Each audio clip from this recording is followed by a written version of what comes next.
मुख्यमंत्री साधा वेळ देत नाहीये, काय नेमकी तुम्ही मागणी केलेली, कुठे तुमचा लॉंग मार्च असणार आहे? आम्ही गेली 3 महिने 26,000 सिडको सोडतधारक यांच्या घरांच्या किमती कमी कराव्यात म्हणून सातत्याने आंदोलनं करतोय.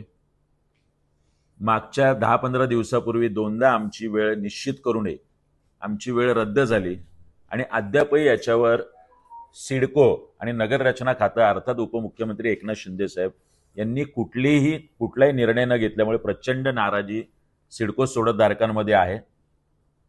शिंदे साहेबांना वेळ नाहीये तर आम्ही सन्माननीय शिंदे साहेबांना, या महाराष्ट्राचे उपमुख्यमंत्री जे स्वतःला सर्वसामान्यांचं सरकार सांगतायत, त्यांना भेटायला वाशी छत्रपती शिवाजी महाराज चौक येथून येत्या गुरुवारी आम्ही सुरुवात करणार आहोत.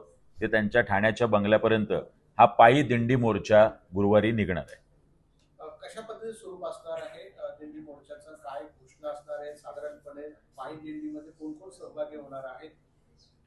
आपली जी दिंडी आणि वारी निघते ते विठ्ठल रुक्माईचा गजर करत, त्याच पद्धतीने संत जरी नसले तरी त्यांच्या नावात एकनाथ आहे, त्यामुळे टाळ मृदुंग घेऊन आम्ही ही पायी दिंडी या वाशी छत्रपती शिवाजी महाराज चौक ते ठाण्याच्या त्यांच्या बंगल्यापर्यंत काढणार.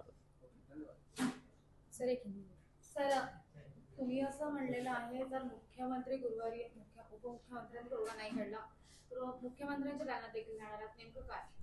नाही, जर गुरुवारी याचा निकाल सन्माननीय शिंदे साहेबांच्या माध्यमातून नाही लागला तर त्याच्या पुढच्या येणाऱ्या सोमवारी किंवा मंगळवारी वर्षा बंगल्यावर सुद्धा धडक द्यायला सिडको सोडतधारक यांनी आता स्वतःची मानसिक तयारी केलेली.